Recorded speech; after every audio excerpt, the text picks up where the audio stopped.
June 3rd, 2026, 11:47 p.m. Somewhere above occupied Kherson oblast, 8 small aircraft are flying in tight formation through the darkness, each carrying enough precision-guided explosive to level a building.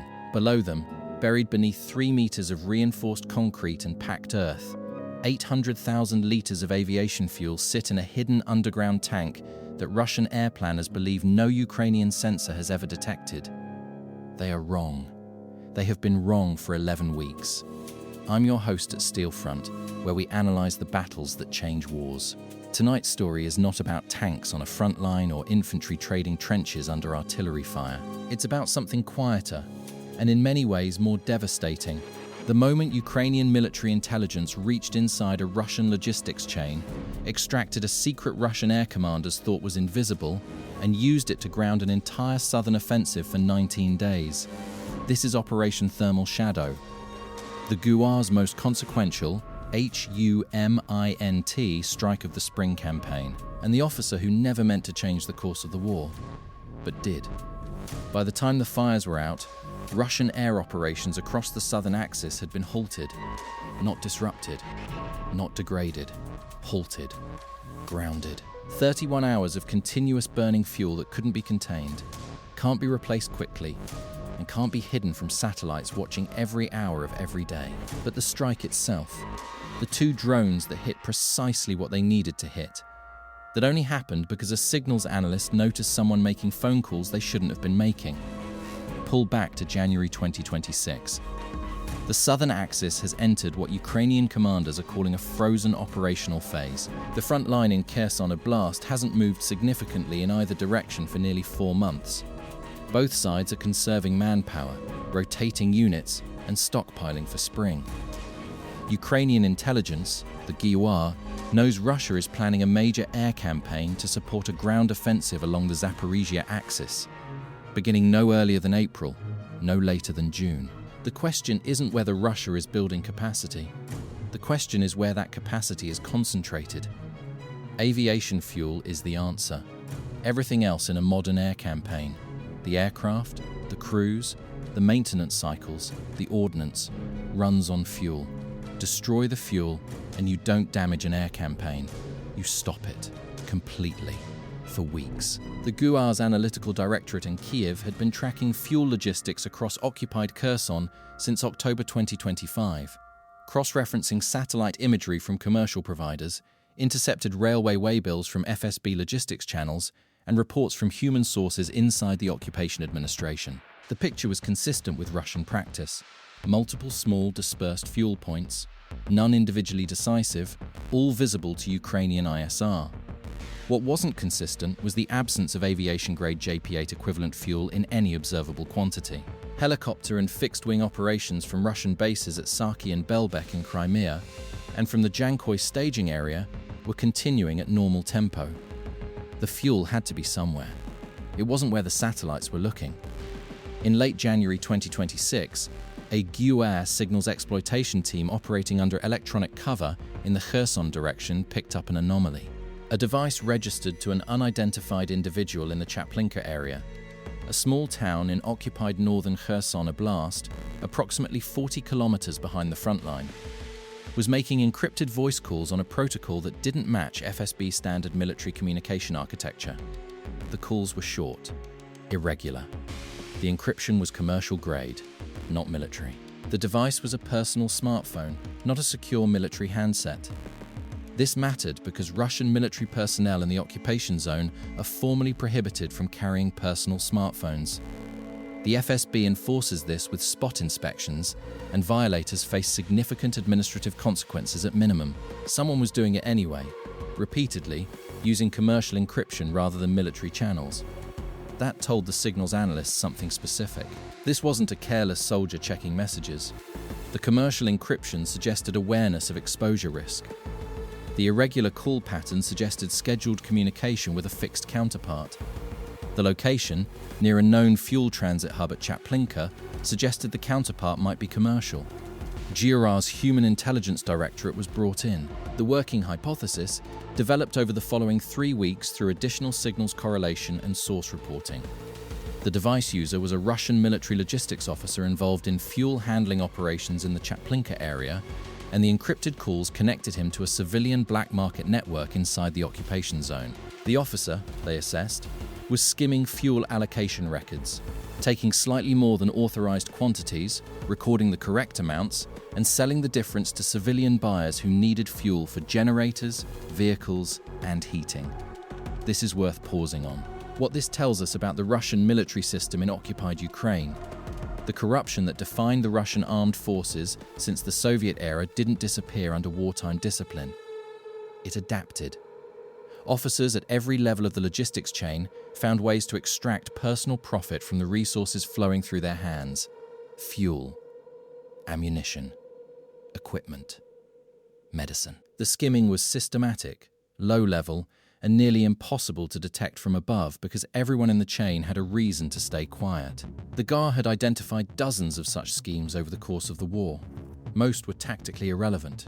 This one wasn't. Which weapon ultimately decided the fate of Russia's spring air campaign? Human intelligence, long-range drones, or precision targeting? Comment below. The breakdown comes at the end. What made this officer valuable wasn't his corruption. His corruption was the lever. What made him valuable was his access. A mid-grade logistics warrant officer responsible for fuel inventory management at a depot in the Chaplynka area would, by the nature of his duties, have precise knowledge of what was in that depot when deliveries arrived and, if a hidden underground reserve existed, potentially its location and capacity. The GUR didn't yet know whether such a reserve existed, but the signals pattern suggested this officer knew things that weren't in any logistics documentation Ukrainian ISR had been able to reconstruct. The problem was reaching him. He was inside occupied territory. He was a serving Russian military officer. He was running a criminal scheme that gave him every reason to be cautious about new contacts. And any approach that went wrong could trigger FSB counterintelligence protocols that would not only eliminate the source, but potentially expose GUR networks inside the occupation zone that had taken years to build. The Human Intelligence Directorate spent 2 weeks developing the approach methodology. Direct contact by a GUR officer was impossible and unnecessary. What was needed was an intermediary, someone already operating inside the occupation zone with an existing commercial relationship with fuel traders, someone who could make first contact appear organic. Stay with me. What this officer passes to Ukraine over the next 7 weeks will make Russian air commanders lose sleep for the rest of the war. GUR had an asset inside the occupation zone in Kherson oblast. A Ukrainian civilian who had remained in occupied territory, maintained cover as a participant in the local grey economy, and over the preceding year developed relationships with elements of the black market supply networks operating throughout occupied territory. This asset had never been used for a sensitive approach operation. Their cover was valuable and had been carefully preserved. The decision to use them here was not made lightly. One detail kept pulling at me as I worked through the operational sequence. The GUR made the approach without knowing for certain that the hidden fuel reserve existed. They were gambling that a logistics officer already selling stolen fuel to black market traders would have knowledge of the reserve because of his depot access. They were gambling on an inference. That's the kind of calculated risk intelligence operations run on. The kind that, when it pays off, looks like genius in retrospect.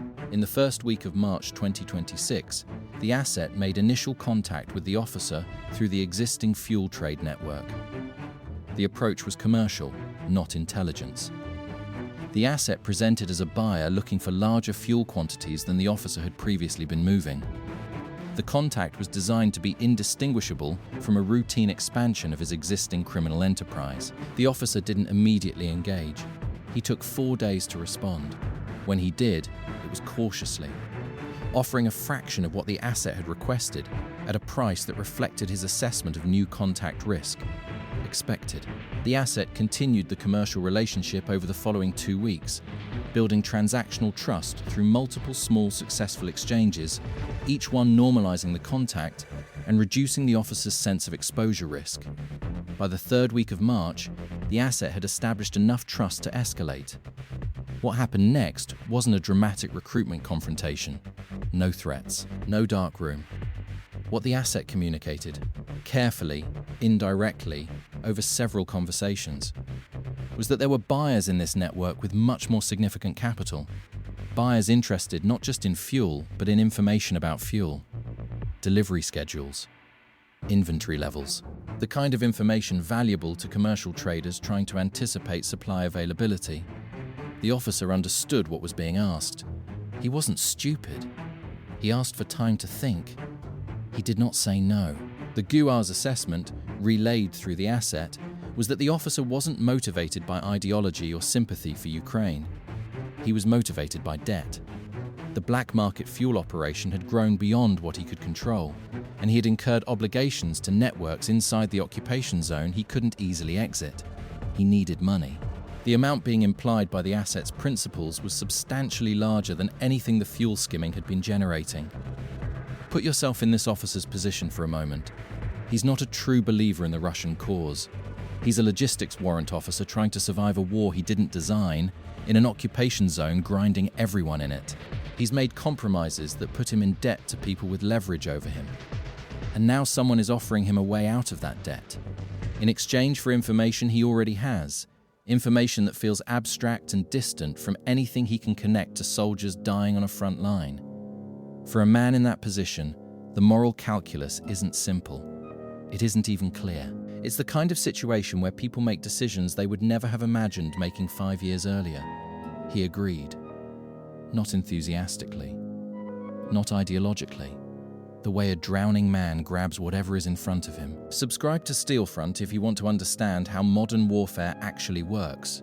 Not the version that appears in press releases, but the operational reality of how intelligence and precision strikes change the balance of a war.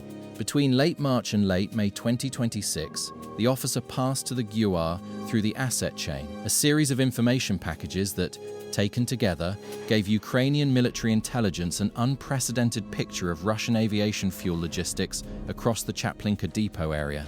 The first packages confirmed what GUR already knew from satellite analysis: the standard above-ground depot facilities, their capacity, their delivery schedule. Useful, but not decisive.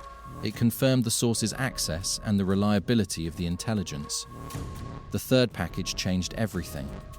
In the second week of April 2026, the officer described, in the operational language of a logistics manager rather than an intelligence briefer, a facility that didn't appear in any Russian military documentation Ukraine had been able to access. A buried underground storage reservoir constructed during the depot's expansion in late 2025, with access points concealed beneath two innocuous surface structures, a vehicle maintenance shed and what was labelled on official documentation as a water treatment facility. The tank held, by the officer's account from inventory records he had personally processed, approximately 800,000 litres of aviation-grade fuel, JP-8 compatible, stockpiled for what Russian air planning documents described as a spring offensive support operation targeting the Zaporizhia axis, 800,000 litres. For context, a Su-25 ground attack aircraft burns approximately 2,000 litres per combat sortie. A Su-34 strike aircraft burns closer to 6,000. The reserve in that underground tank represented somewhere between 130 and 400 combat sorties, depending on aircraft type. A significant portion of the planned operational fuel allocation for the Zaporizhia Axis air campaign. And Russian air planners believed it was invisible to Ukrainian ISR. The GUR's analytical directorate didn't immediately begin strike planning. They spent 4 days attempting to verify the underground tank's existence through satellite imagery analysis and ground-penetrating radar data from reconnaissance assets operating in the area. What they found wasn't direct confirmation. Underground structures of that type are difficult to detect from orbital sensors, but a pattern of vehicle traffic around the two surface structures that was inconsistent with their nominal functions. Water treatment facilities and vehicle maintenance sheds don't receive the kind of heavy tanker truck traffic the imagery analysts were seeing. The verification was inferential, not direct. But the pattern was consistent enough with the source report that strike planning authorization was requested and approved. How many litres of aviation fuel did the hidden underground reserve contain? A 600,000 litres, B 800,000 litres, or C1, 2 million litres? The answer comes at the end, along with what it actually meant for Russian air operations. The strike was assigned to Ukraine's Long-Range Drone Strike Directorate, operating under GUR coordination. The weapon selected was the Beaver, Ukraine's domestically developed long-range strike drone, with a range exceeding 1,000 kilometers and a payload capacity in the 50 to 75 kilogram class depending on configuration. The Beaver had been used in multiple deep strike operations since its operational debut in mid-2025, primarily against railway infrastructure and oil processing facilities in Russian territory. Its accuracy at range, guided by satellite navigation with terminal optical targeting, had been demonstrated over distances of 600 to 900 kilometers. The Chaplynka target was considerably closer, well within optimal range parameters. The strike package had a specific logic. 8 Beavers were configured for conventional high-explosive payload against the above-ground depot structures, the tank farms, the pump stations, the administrative buildings. These 8 would constitute the primary visible strike, generating the fire, the smoke, the radar signatures, and the Russian defensive response expected from a major Ukrainian drone attack. Russian electronic warfare systems in the Kherson oblast area would detect the approaching formation and engage standard countermeasures: jamming, decoy tracking, ground-based air defense activation. While that was happening, 2 additional Beavers were operating on a separate flight profile, approaching the target from a different vector at lower altitude, 20 minutes behind the main package. These 2 carried shaped penetrator warheads, designed not for surface detonation but for ground penetration before detonation. The GPS coordinates programmed into their navigation systems weren't the depot buildings. They were the precise locations of the 2 access points the officer had described: the vehicle maintenance shed and the water treatment facility, above the buried fuel reservoir. What strikes me about this operational design is the patience it required. The GUR didn't rush it. They had a source reporting on one of the most significant hidden logistics assets in the southern theater, and they didn't immediately pull the trigger. They spent weeks verifying, weeks refining the targeting coordinates, weeks preparing the shaped penetrator modification to the standard Beaver payload. In a war where pressure to show results is constant, the decision to wait until the operation was ready rather than strike early is the kind of discipline that separates effective intelligence operations from improvised ones. Here is the part that matters most and gets the least attention: the timing. Ukraine didn't strike in April, when the intelligence first came in.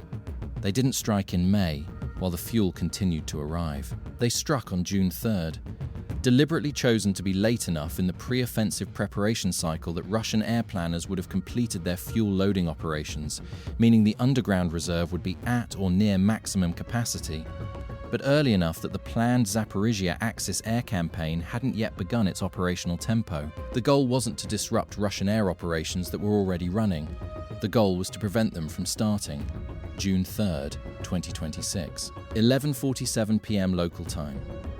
The 8 primary Beavers crossed into the Kherson oblast approach corridor at approximately 800 meters altitude, flying in 2 staggered formations of 4, navigation systems on GPS primary with terrain following secondary mode active.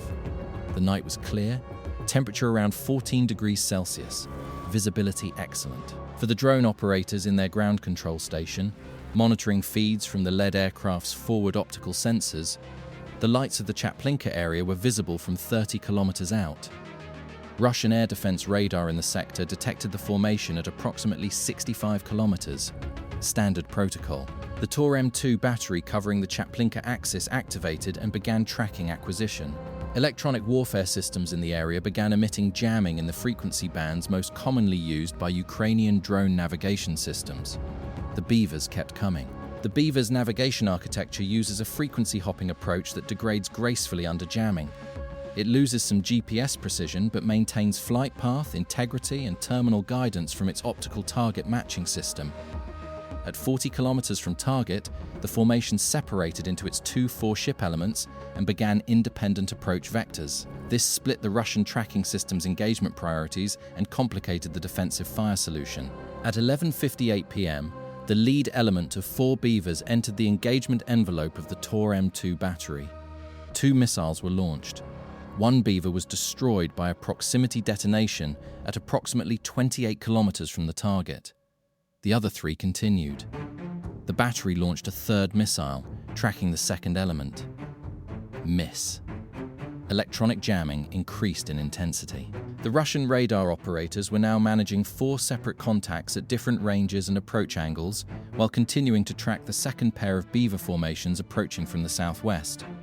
The chaos in the Russian air defense picture was working as designed. At 12:04 a.m. on June 4th, the 3 surviving primary Beavers reached their designated release points and began terminal guidance runs on the above-ground depot structures. First impact: a 90,000-litre surface fuel tank near the depot's northern perimeter. The detonation was visible from 12 kilometers. The fireball rose to approximately 200 meters. Within 90 seconds, secondary fires had ignited in 2 adjacent tank farms as radiated heat exceeded the auto-ignition point of the stored fuel. The Russian garrison at the depot, approximately 40 military personnel responsible for security and operations, was evacuating. Fire suppression equipment, limited as is standard at forward logistics depots, was deployed but overwhelmed within 4 minutes of the first impact. Here's something that doesn't get discussed enough in analysis of this operation. What the Russian fire responders didn't know, as they worked to contain the above-ground fires, was that the biggest threat was still 60 seconds away. The 2 penetrator-configured Beavers, flying their separate approach vector, were completing their terminal guidance runs on the 2 marked coordinates: the maintenance shed and the water treatment facility, while the Russian garrison's attention was entirely on the burning tank farms to the north. At 12:06 a.m., the first penetrator Beaver hit the vehicle maintenance shed at a terminal approach angle of approximately 70 degrees from horizontal. The shaped warhead penetrated the concrete floor of the shed, approximately 4 meters of reinforced concrete, before detonating at depth. The detonation breached the access tunnel leading to the underground reservoir. 11 seconds later, the second penetrator Beaver hit the water treatment facility location at the second access point. The underground reservoir was sealed with fuel vapor above the liquid surface, the most dangerous configuration for an enclosed storage environment. The twin breaches introduced both the initial blast overpressure and ignition sources into that vapor-rich environment. The resulting explosion wasn't immediately visible from the surface. What observers? Ukrainian drone surveillance assets maintaining ISR coverage of the target area saw at 12:07 a.m. was the ground around the maintenance shed location heave upward approximately 3 meters, crack along multiple fault lines, and then collapse inward as the underground structure vented through the access points and whatever surface fractures the overpressure had created. Seconds later, burning aviation fuel began venting upward through those fractures, and within 2 minutes, the underground fire had established enough draft through the surface openings to create a sustained conflagration. By 12:15 a.m., the Chaplynka depot was producing a fire column visible on satellite infrared from 400 kilometers altitude. Intercepted Russian communications in the hours following the strike. Fragments recovered by Ukrainian SIGINT assets in the area show complete operational confusion. At 12:31 a.m., a voice transmission from what appears to be a Russian Air Force logistics coordination element at a regional headquarters requested emergency fuel resupply authorization, citing the loss of the Chaplynka reserve. The response, from an element assessed as the relevant district air defense and logistics command, was that no emergency authorization was possible without confirmation of the loss quantity. A bureaucratic response that illustrated precisely how unprepared Russian command was for the scenario. At 1:47 a.m., a second transmission from the same logistics element indicated that fire suppression efforts had been abandoned and personnel were withdrawing from the depot area. The fire was, by that point, established in both the above-ground and underground structures in a configuration that made suppression impossible without specialized equipment that wasn't available in the area. The fire burned for 31 hours. Satellite imagery analysis confirmed complete destruction of all above-ground depot structures and total loss of the underground reservoir contents. The total fuel destroyed was estimated by Ukrainian military intelligence at between 780,000 and 840,000 litres of aviation-grade fuel, plus approximately 200,000 additional litres of various other fuel grades in the surface facilities. Now, here's the take that might draw some pushback from conventional military analysts. Some have argued that the GUR should have used the officer's intelligence to expose the fuel skimming scheme to Russian FSB counterintelligence, triggering a purge of the logistics chain that might have disrupted Russian operations more broadly. That analysis misunderstands the priority hierarchy. A corruption purge in Russian logistics would have disrupted operations for weeks. Destroying the fuel reserve disrupted the specific planned offensive campaign for the duration of what pre-strike planning estimated as a 2 to 4 week period. The strike was targeted, specific, and proportional to the military objective.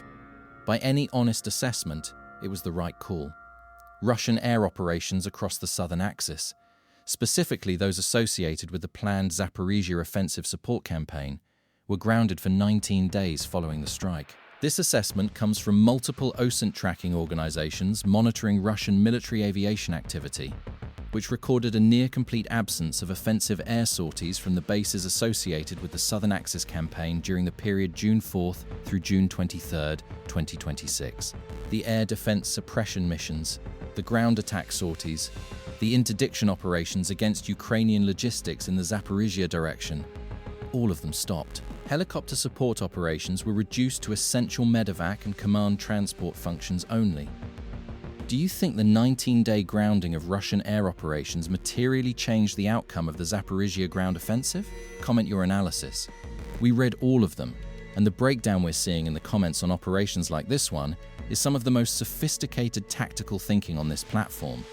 What would NATO have done differently? Specifically, would a NATO targeting committee have approved the 2-drone penetrator strike on a hidden underground facility based on a single HUMINT source and inferential satellite verification? This is exactly the kind of question where operational doctrine and intelligence standards collide. Comment your analysis. The officer was not informed of the strike in advance. His role in the operation ended with the delivery of information. According to Ukrainian intelligence assessments made public in fragmentary form through parliamentary oversight reporting, Russian Federal Security Service counterintelligence became aware within 1 week of the strike that the underground facility's existence had been known to Ukraine before the attack. The precision of the 2 penetrator strikes on the access points made that inference unavoidable for any competent counterintelligence analyst reviewing the damage pattern. The FSB investigated for 3 weeks. They did not identify the officer as the source. The complexity of the logistics chain, the multiple individuals with theoretical access to the facility's specifications, and the absence of direct digital communications between the officer and any Ukrainian contact. All communication had passed through the civilian asset using face-to-face and physical dead drop methods, made positive attribution impossible within the investigation timeline. The officer was transferred out of the Kherson oblast area in late June 2026, moved to a logistics assignment in a rear area well away from any sensitive facility. The FSB suspected a leak but couldn't close the case. The civilian asset who had made the initial contact and managed the communication chain was not compromised. They remain in place. One detail that has stayed with me in thinking through this operation: the Russian air planners who designed the underground reservoir probably believed they were being clever. They had taken a standard logistics precaution, concealing a critical fuel reserve from enemy ISR, and executed it with enough operational security that it genuinely didn't appear in standard satellite analysis. By their own doctrine, they had done everything right. What they hadn't accounted for was that the security of the reserve ultimately depended not on its physical concealment, but on the integrity of every individual in the logistics chain who knew about it. One man, in debt to the wrong people, changed the entire calculation. That is the nature of HUMINT in modern warfare. You can hide things from satellites. You cannot hide them from people. If you believe that intelligence operations are the decisive edge in modern warfare, not the weapons, not the platforms, but the human networks that make precision possible, type Steelfront in the comments. That's exactly what this channel is for. The broader operational lesson from Thermal Shadow: Ukraine's most effective strategic strikes in this phase of the war haven't been the ones that hit the most visible targets. They've been the ones that hit the targets that matter most to the enemy's planned operations. An obvious fuel depot is a legitimate target. A hidden aviation fuel reserve that an entire offensive air campaign depends on is a decisive target. The difference between the two is intelligence. And the difference between having that intelligence and not having it is the GUR's willingness to invest months of operational effort developing a single source whose access happened to align with a gap in Ukraine's ISR picture. This is not how wars look in movies. There are no firefights in this story. No dramatic confrontations, no explosions until the very end. What there is instead is patient, methodical intelligence work. A signals anomaly, an analysis, an approach plan, a 6-week source development operation, a targeting package built on corroborating evidence, and a precision strike executed at exactly the right moment. The result was 19 days of Russian air operations grounded across an entire axis. Measured against the cost of the operation, the ratio of effect to investment is almost without precedent in this phase of the conflict. The Chaplynka depot area is quiet now. The above-ground structures burned down to their foundations. The underground chamber has collapsed. Satellite imagery shows the area looking, from altitude, like a scorched field with structural debris. Russian reconstruction efforts have not been observed. The decision, apparently, has been made to relocate fuel logistics for the area rather than rebuild on a compromised site. Silent evidence that precision, guided by intelligence, punishes overconfidence without mercy. Will Ukraine execute more HUMINT-enabled precision strikes targeting hidden Russian logistics in the second half of 2026? Comment yes or no. We're tracking the analysis from this community because it's consistently ahead of what we're seeing in mainstream coverage. The answer to tonight's quiz: the hidden underground reserve at Chaplynka contained 800,000 litres of aviation-grade fuel. Answer B. The significance of that number goes well beyond its face value. Russian air planners allocating that reserve for the Zaporizhia Axis spring campaign had built their operational schedule around its availability. When it burned, the schedule collapsed. Not because Russian aviation lacked aircraft or pilots or ordnance, but because the fuel those aircraft needed for the high-tempo operational phase of the campaign was gone. An emergency resupply at that scale takes weeks through a logistics chain already stretched across a 200-kilometer front. The 19-day grounding is the direct operational consequence of a single precision strike enabled by a single source. Real tactics. Real consequences. Steel front. 3 questions for your analysis in the comments. Was the GUR's decision to not warn the source officer before the strike the right choice? On one hand, warning him would have allowed him to better establish an alibi and reduce his exposure to FSB investigation. On the other hand, any warning transmitted through the asset chain created additional communications security risk that could have compromised both the source and the asset, and potentially triggered Russian precautions before the strike occurred. The GUR chose operational security over source protection. Was that the right balance? Could Russian FSB counterintelligence have prevented this? They had formal procedures prohibiting personal smartphone use. They had physical security protocols for sensitive facility information. They had compartmentalization rules about who could know about the underground reserve. Every one of those procedures was violated, not by malicious intent, but by the ordinary corruption and administrative failure that characterizes the Russian military system. The protocols existed. They were not followed. Can an organization built on fear and top-down control actually fix that kind of systemic failure in wartime? What would you have done differently if you were the GUR officer managing this operation? The decision to use a civilian asset for the approach rather than a trained intelligence officer reduced tradecraft control but protected GUR personnel from exposure. The decision to wait until maximum fuel loading before striking maximized destruction but extended the operational timeline. The decision to rely on inferential satellite verification rather than corroborating ground truth on the underground tank location was a calculated risk that paid off.